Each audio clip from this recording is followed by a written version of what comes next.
Welcome to the Visibility Project podcast. Welcome to the Visibility Project podcast. Welcome to the Visibility Project podcast. Started by a group of citizens in a small Michigan town with a like-minded goal of increasing the visibility of the unseen and unheard populations in our community. Our guests will share stories and insights with the goal of increasing our awareness and knowledge of various aspects of diversity and equity to create a more connected, empathetic, and inclusive community. So, let's get to work. Let's get to work. So let's get to work. So let's get to work. Let's get to work. Welcome back to the Visibility Project podcast. I'm your host, Jeremiah Lee. Spearheaded by members of the Cultural Awareness Coalition, the project is the brainchild of several organizations and individuals with shared values who sit on a project steering team. We hope that the podcast series creates a deeper empathy for others and serves as a catalyst for people to actively create a more inclusive community and world. Our last two episodes have focused on issues related to the Black Lives Matter movement and racial justice. We'll be shifting gears to focus on issues related to the LGBTQ community in this month's podcast. You'll hear our guests talk about important legislation, the importance of voting, and the passing of Ruth Bader Ginsburg. We have two exciting guests with a wealth of knowledge and experience. Jay Kaplan has been the staff attorney for the ACLU of Michigan's LGBT project since its founding in 2001. He has worked on cases including challenging undercover sting operations targeting gay men, fighting Michigan's constitutional amendment prohibiting same-sex couples from marrying, defending the validity of second-parent adoptions granted in Michigan, and recently advocating for a transgender high school student to be able to run for prom court. Jay was honored with the 2006 Unsung Hero Award from the Michigan State Bar and the 2010 Virginia Rebay Civil Rights Award from the National Education Association. He was part of the legal team of the transgender rights case filed by Amy Stevens that went to the U.S. Supreme Court. Today, listen to Jay talk about who Amy was as a person, on how she was more than just a name and a headline in important legislation. Scott Ellis serves as the Executive Director of Perceptions, the Great Lakes Bay region's LGBTQ+ education, advocacy, networking, and research organization. A 2014 graduate of Saginaw Valley State University, Scott began his career in Bay City's maritime industry, managing marketing and special events for the Appledore Tall Ships and the Tall Ships Celebration Festival. Scott joined the Board of Perceptions in 2017 and became the coordinator of the Great Lakes Bay Pride Festival the same year and has since produced 4 successful events for the organization. In 2019, as Perceptions expanded, Scott accepted his current role as the organization's first full-time executive director. So I did cover some of your background and your bios, but I'm going to start with you first, Jay. But can you walk us through what your work centers around and why do you do what you do? Sure. Well, thank you for having me here today. I'm the staff attorney for the ACLU of Michigan's LGBT project. And the ACLU as a national organization has been involved with LGBT issues for 7 decades. And there's a national LGBT project, but there's only about 5 state affiliates that have their own standalone LGBT project focusing on those issues in their state. And our project has been around since the year 2001. And I've been the staff attorney there. And so we're involved with impact litigation that's going to impact the LGBT community overall, many times challenging policies and practices that we believe are discriminatory. I'm involved in terms of public policy issues, trying at either the state or the local level, trying to get policymakers to pass pro-LGBT bills. Do a lot of education and training of different organizations and groups on LGBT rights, and very much involved in working with different coalitions within the LGBT community. And as far as my history in terms of being a lawyer, I think I'm going on my 35th year as an attorney. And when I was in law school, I always knew that I wanted to do something in the realm of social justice. And the challenge was, how do I find my niche doing that? And I feel very fortunate in my career I've been able to do so. I started working at legal services and I represented indigent tenants in landlord-tenant disputes. And then I went to work for a disability rights agency called Michigan Protection and Advocacy Service, representing the rights of people living with disabilities. And we started the first HIV/AIDS legal service program that was in the height of the AIDS epidemic at that time. And for almost 20 years, I've been at the ACLU of Michigan doing the LGBT project. Awesome. Well, thank you so much, Jay. I'm going to ask the same question for you, Scott. So what does your work center around, and why do you do what you do? Well, Jeremiah, thanks so much for having me on the podcast today. Perceptions is the Great Lakes Bay region's LGBTQ plus education, advocacy, networking, and resource organization.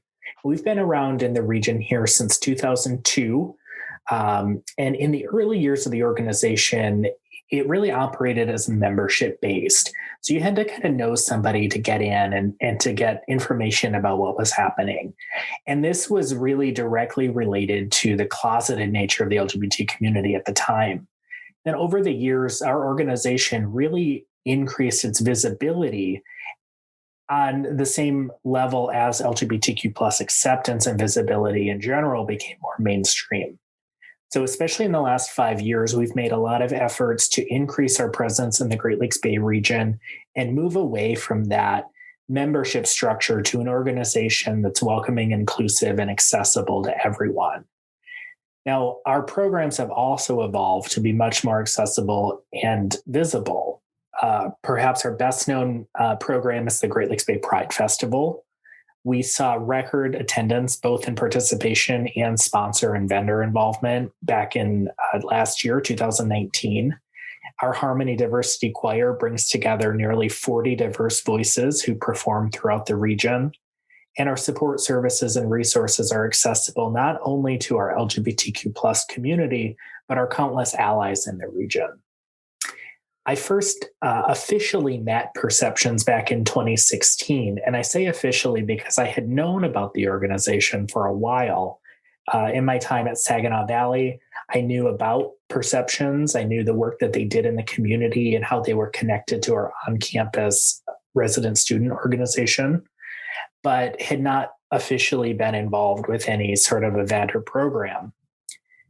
In 2016, I saw an opportunity that was lacking for LGBTQ plus individuals to have social connections.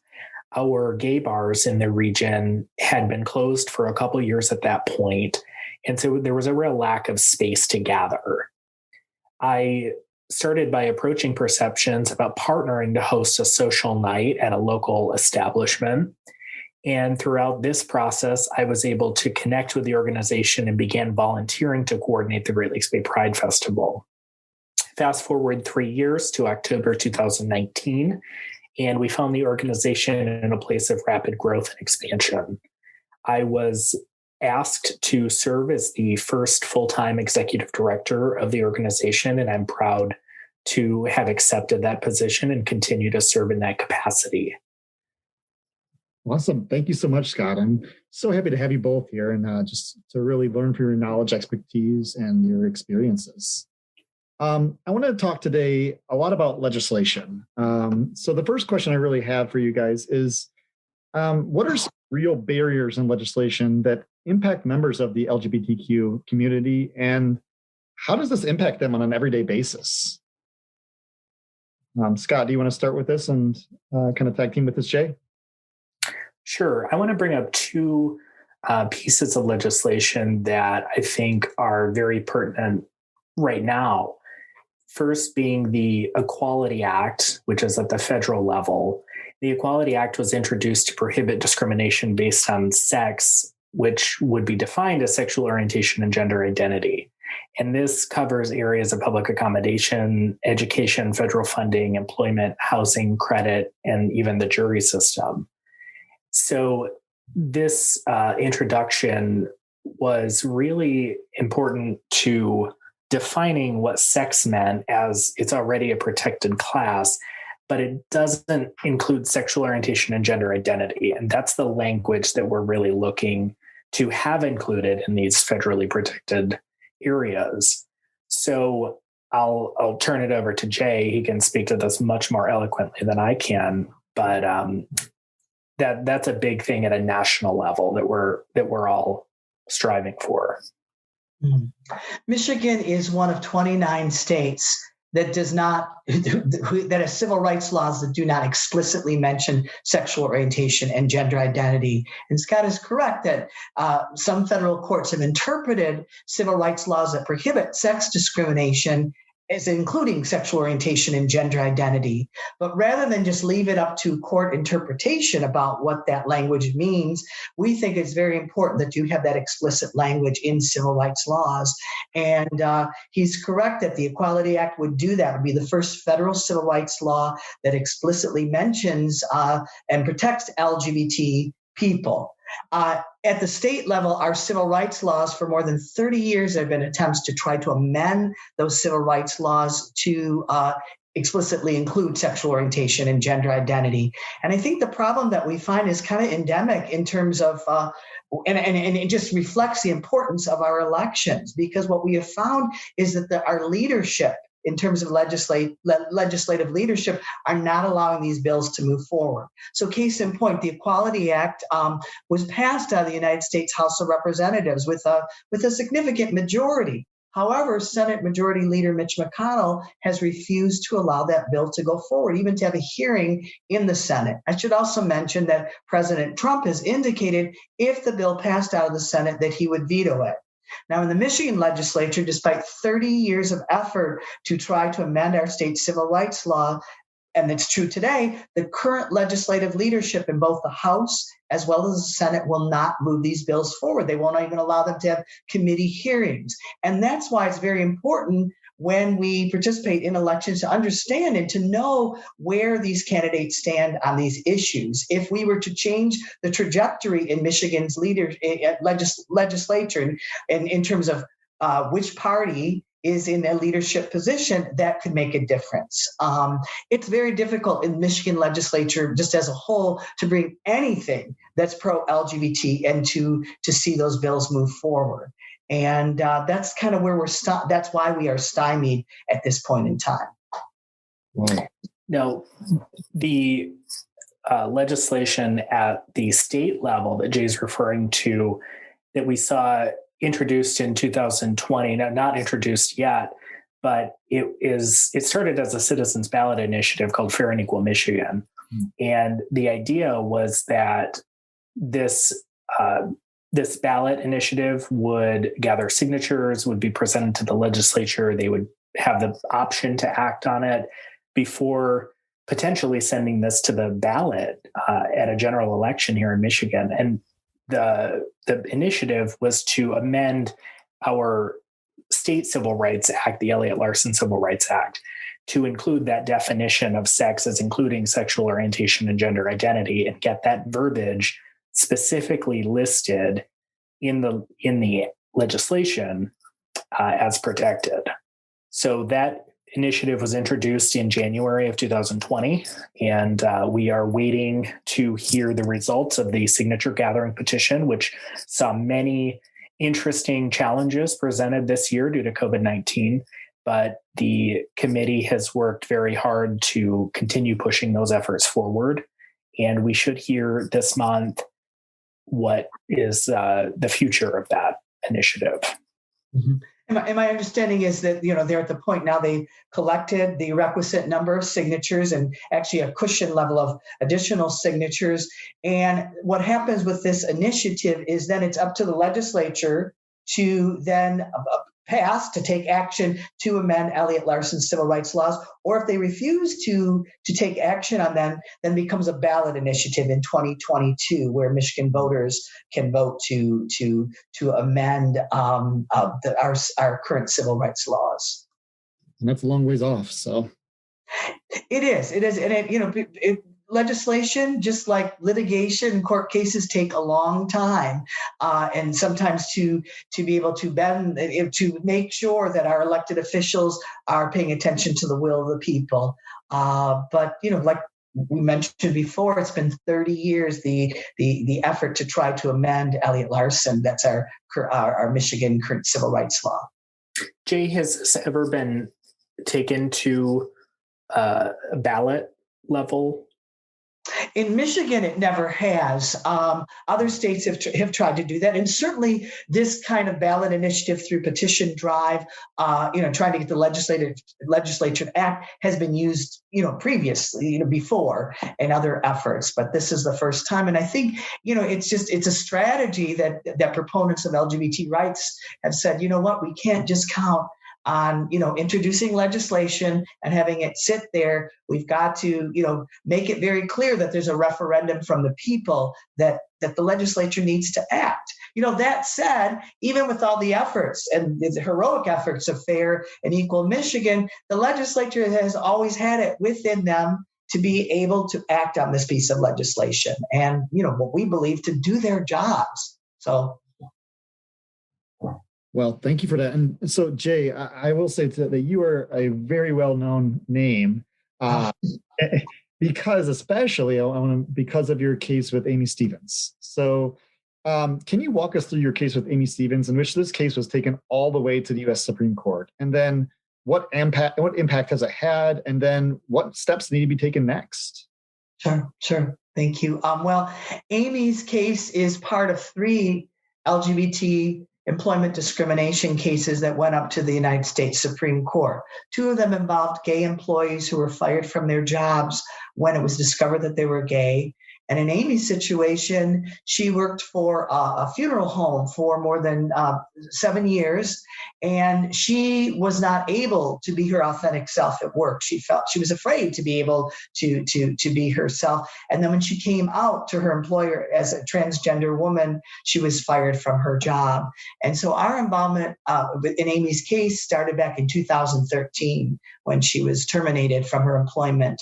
And what those 3 cases were involved is, once again, do civil rights laws that prohibit sex discrimination in employment, do they cover LGBT people? And that's what the issue was before the United States Supreme Court. So in Amy's situation, she first filed a complaint with the federal agency, which is called the Equal Employment Opportunity Commission, which investigated her employment discrimination complaint, found that her employer did violate Title VII, the federal law that prohibits sex discrimination, and then they filed a lawsuit in the federal district court.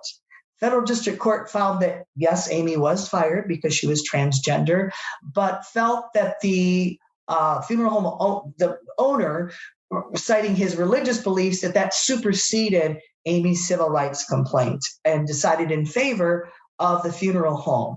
That issue is then appealed to the next level of the federal courts, which is the Sixth Circuit Court of Appeals. Now, at that time, we're up to 2017. And the ACLU, we filed a motion to intervene on Amy's behalf to specifically represent her because we were concerned with the new administration, with the Trump administration, whether or not this federal agency would fully represent her interests. And I think we were right to have concerns about that, because when the case went to the United States Supreme Court, the EEOC changed its position and opposed Amy's civil rights claim and was supporting the funeral home. But back to the Sixth Circuit Court of Appeals, they reversed, and they found in favor of Amy that she was protected under Title VII, and that even if the funeral home owner had a sincerely held religious belief, it's the government's compelling interest in enforcing civil rights laws. And the least restrictive way to do that is to enforce civil rights laws and to investigate these complaints. So very, very strong decision in favor of Amy and other transgender employees, and that decision was appealed to the United States Supreme Court. They decided there were 4 justices who wanted to grant certiorari, and then we went up to the United States Supreme Court in October of 2019. And then in June of 2020, the Supreme Court held 6-3 that when you discriminate against an LGBT employee because of their sexual orientation, because of their gender identity, that this is discrimination because of sex, and that Title VII does provide those protections. Historical decision, because it provides, for the first time, if you live in a state that doesn't have explicit mention of sexual orientation or gender identity in those civil rights laws, now you have a remedy in terms of employment discrimination. And we also believe that the legal analysis that the court used can be used to challenge LGBT discrimination in other contexts. So, a tremendous decision, maybe not as sexy as the marriage decision, and people might not recognize it as significant in terms of LGBT rights, but it really was. Now, that sounds kind of like a cold reciting of the facts and stuff. What I'd like to talk about a little bit is about Amy Stevens, because I got to know her very well, and we became close friends through this litigation. And I think many times when we look at civil rights cases and LGBT rights cases, we really don't think about the harm that's actually done to somebody when they're discriminated against. And in her case, losing her job was devastating to her, not only, financially on the family, but also emotionally, because this was a very strong identity, a purpose in her life. She was an embalmer, and she always wanted to do that because she really wanted to help families in their most pressing emotional time of need. And to have lost that job and to lost what she felt as her sense of purpose was devastating to her. And Amy suffered a lot of health consequences. I'm not saying it was directly tied to the termination of her employment, but she went through some significant health problems along the way. And once the Supreme Court decided to take up that case, Amy was kind of thrust in the spotlight as being the face of this case and telling her story countless times, countless interviews and presentations all across the state, all around the world doing interviews. And Amy was somewhat of a shy person, but when she was able to talk and tell her story, she was quite eloquent and quite moving. And I really believe that Amy found a second purpose in her life in terms of to be the face of this case and to try to make things better for the transgender community. And I'll never forget, we went to Washington, D.C. for the Supreme Court hearing. And when Amy came out after the hearing, she was in a wheelchair. They wheeled her out on the steps. There were thousands of people out there cheering her. And people coming up to her and thanking her, many young transgender people thanking her for her involvement in the case and moving this forward. What's bittersweet about all of this is Amy's health continued to decline, and she died about 4 weeks before the decision came out from the Supreme Court. And I know that it was one of her last wishes that she would live long enough to read this opinion, which is a pretty incredible opinion. But she made such a significant contribution to the area of transgender rights, and was a very courageous and very brave person to be out there and to tell her story. And I miss her, and I know she's very much missed by people who know her. And she really made a significant contribution in her relatively short lifetime. Yeah, and the positive impact is lasting. So that's powerful. You briefly mentioned about the 2015 decision.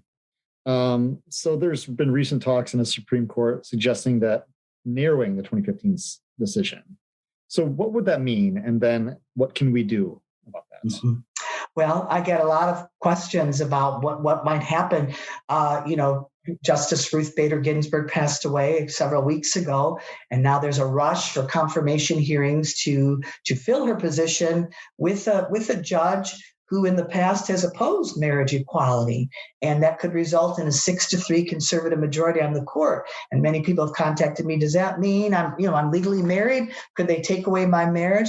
I don't think what the court could do is take away people who already have the legal marriage and the recognition of their marriage. But as you mentioned, Jeremiah, it could be an effort to try to limit the Obergefell decision and what that means. And we're seeing some litigation in some courts that are saying, okay, well, yes, you do have the right to get married, but you don't necessarily have the right of the benefits of marriage. Although the Supreme Court clearly made it very clear in the marriage equality decision that it's not only the fundamental right to get married, but also to be accorded the benefits of marriage. So in other words, you might be able to get a marriage license, but the state might not have to recognize your marriage for purposes of governmental programs.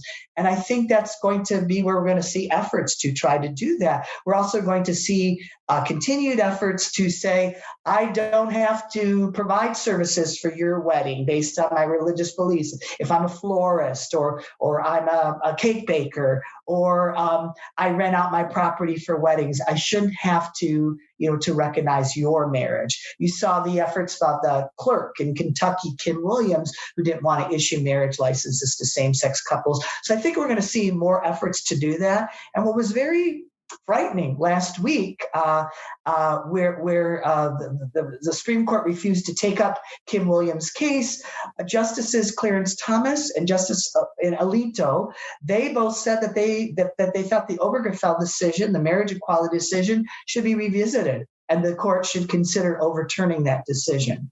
And what can we do about this? I think we all have to participate in in elections. Elections have consequences. They make a significant difference.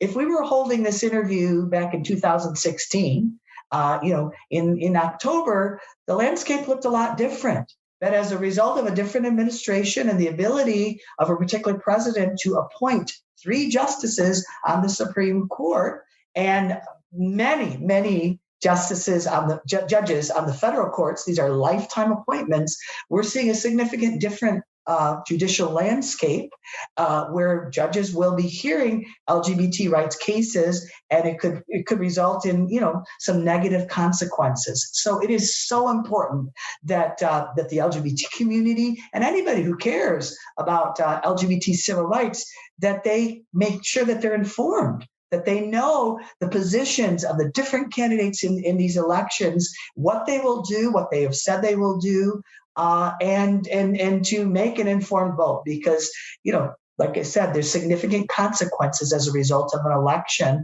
And our federal courts have changed significantly just in the last 3 years. President Trump has been able to appoint more lifetime judges to the federal bench than any president in this particular period of time. And many of these judges who've been appointed are members of what's called the Federalist Society. Now, that doesn't mean a member of the Federalist Society means that you're against LGBT rights, but the judicial philosophy of the Federalist Society is essentially, if it wasn't specifically mentioned in the Constitution at the time the Constitution was ratified, we're not going to necessarily find a right. So, of course, there was no mention about LGBT people. And so the argument thus goes, I'm not going to be able to find a right to protect LGBT people necessarily from policies that would be considered to be discriminatory. And I think we should be concerned about that. Thank you for that.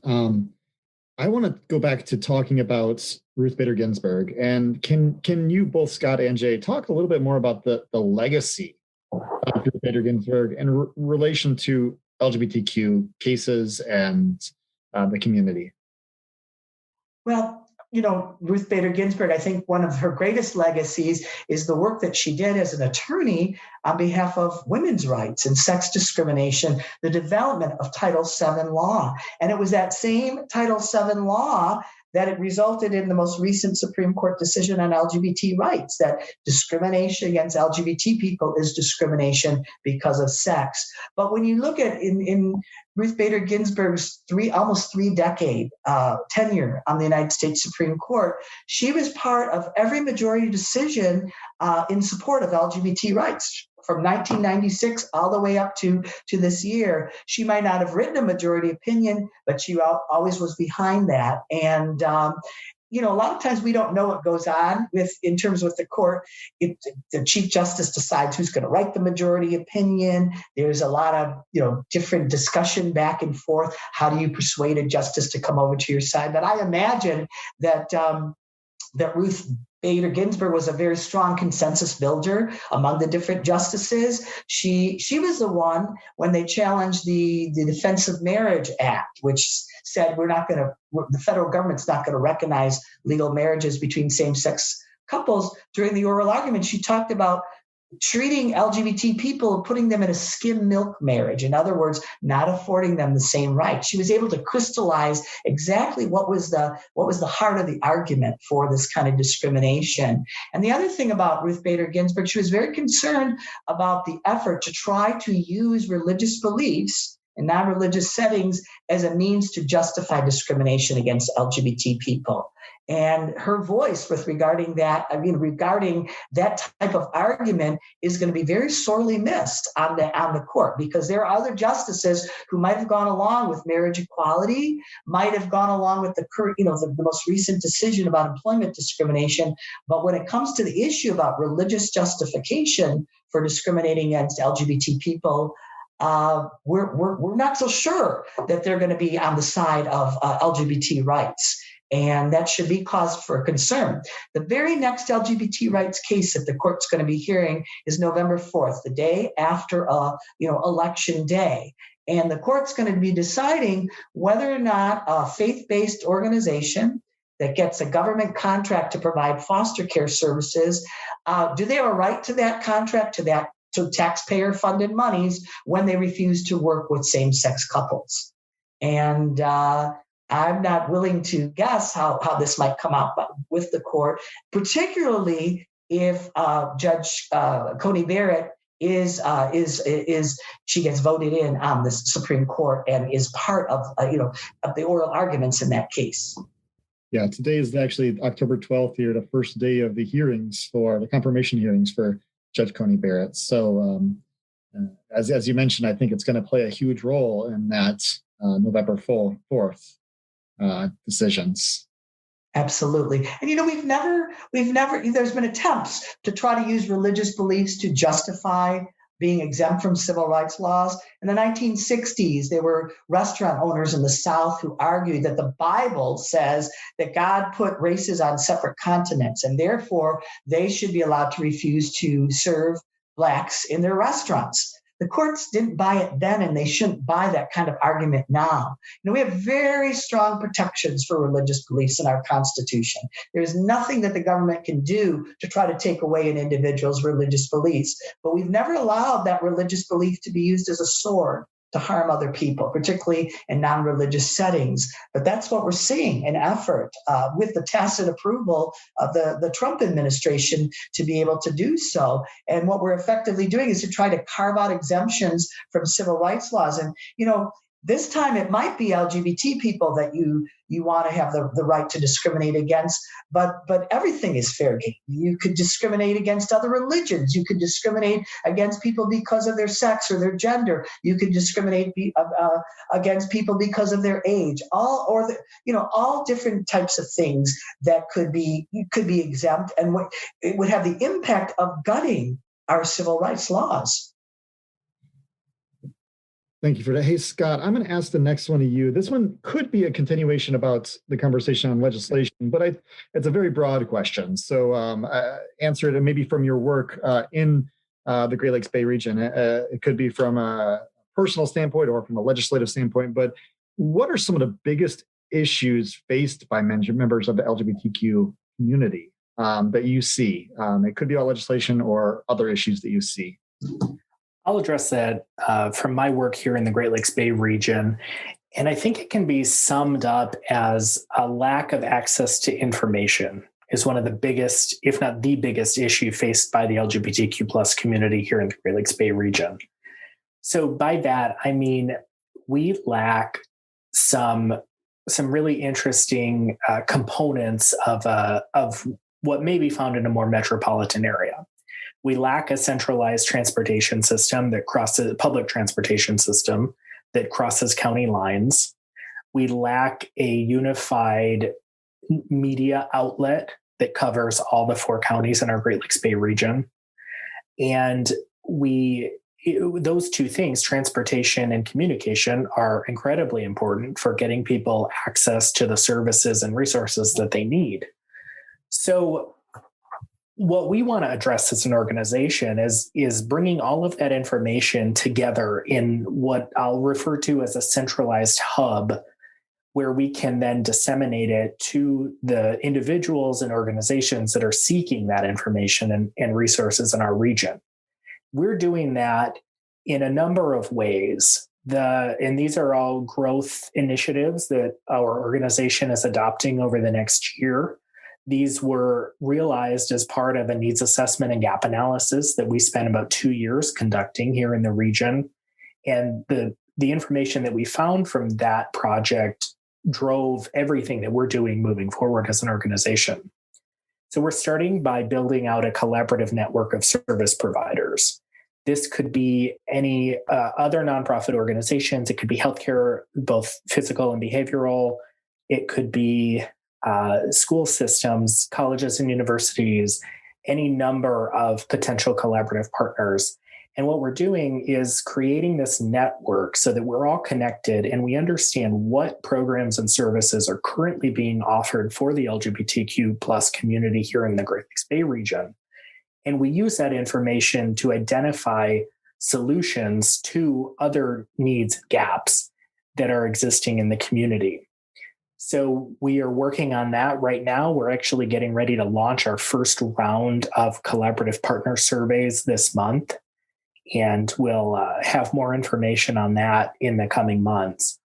We're also working to develop an online referral system that will be more comprehensive than the collaborative network. So it will include everybody who is part of the collaborative network, but it goes beyond that to include service providers like plumbers or electricians, appliance repair, car dealers, anybody who's interested in being listed on that online referral system and goes through a vetting process to confirm that they are a welcoming and inclusive company, organization, provider, or whatever that may be. So what we want to do is between the collaborative network and the online referral system, we'll really have a place on our website where people anywhere in the Great Lakes Bay region or even beyond, anywhere in Michigan or anybody who has access to the internet can come to this system and find a service provider that they may need and somebody that they want to support because that provider supports equality.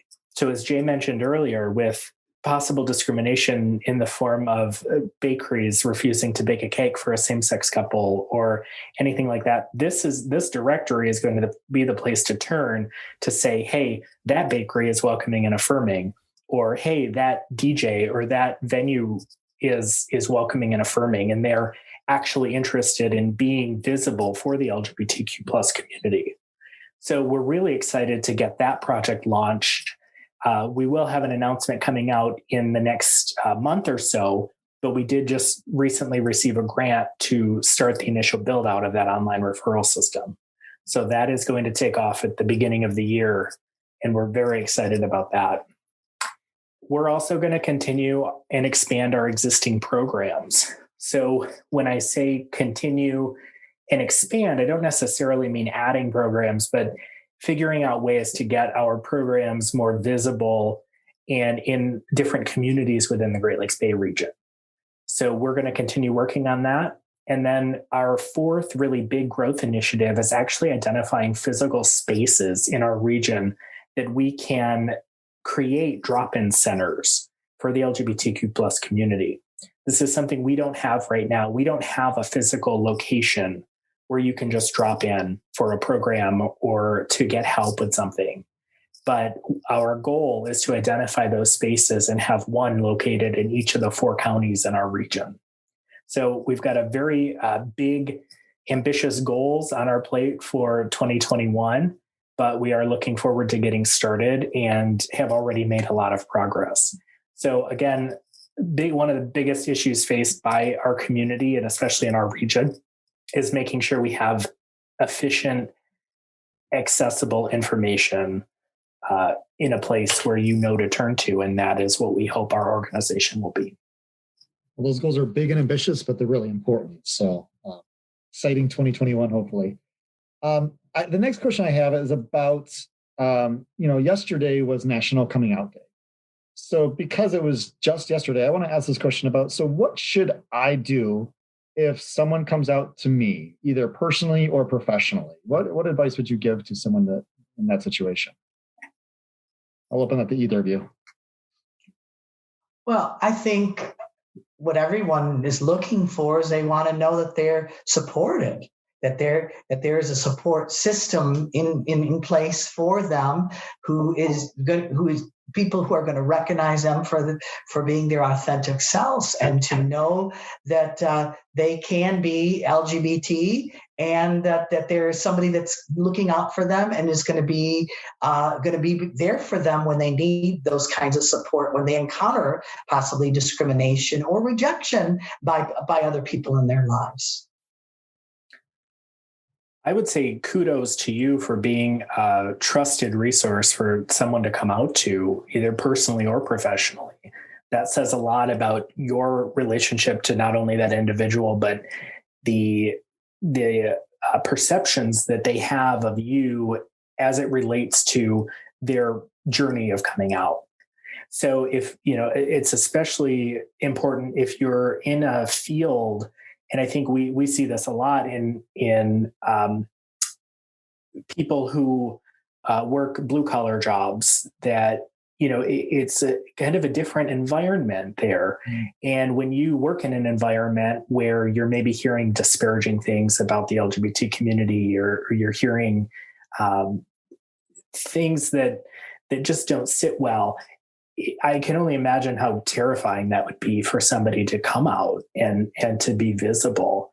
And so having a resource or having somebody to listen to you and affirm you is really important. So the importance of being a good ally.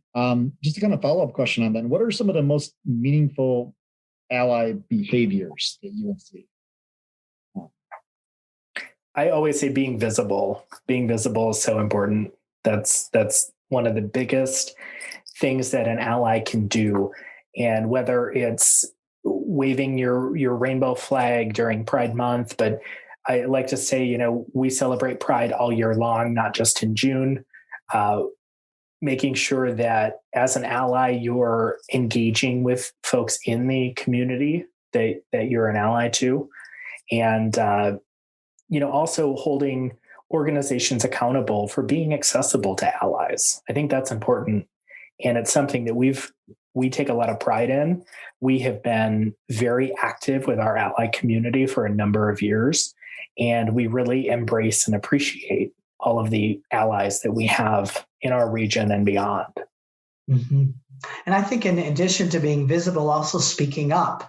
I remember when I first started in my job with the ACLU, there was a perception on behalf of many of the legislators that they didn't have anybody who was LGBT in their district. This is an issue for Detroit or for Ann Arbor.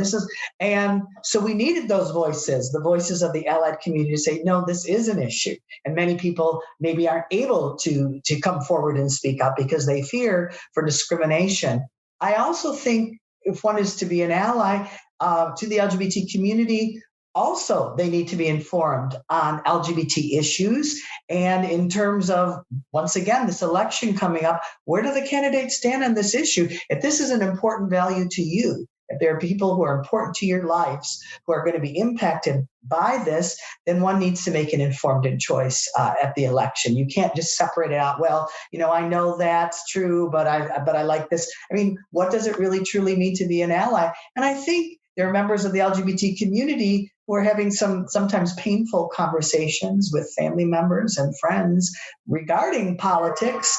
And, what are some of the impacts of, certain leadership on their lives, and wanting family members or friends or other people who consider themselves to be allies to really understand what that means.